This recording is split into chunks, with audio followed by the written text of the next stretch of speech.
Rima, you gotta check this out. We're at the Denver Science Museum. I'm gonna show you the water kid things they got going here. It's pretty cool.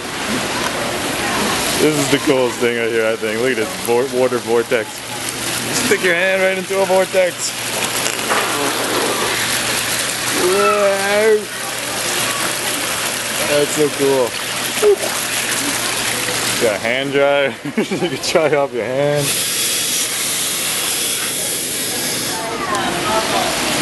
Look at this setup they got. Straight. Movable tubes. Kids love it. Interact with that little water globe. That's cool. I gotta touch this thing. Oh yeah, look at that. Got a little water maze going on over there.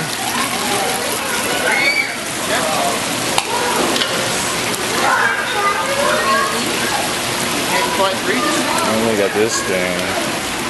Cool stuff. They got a cool little dinosaur exhibit too over there. Oh man. Things you can do with money, huh?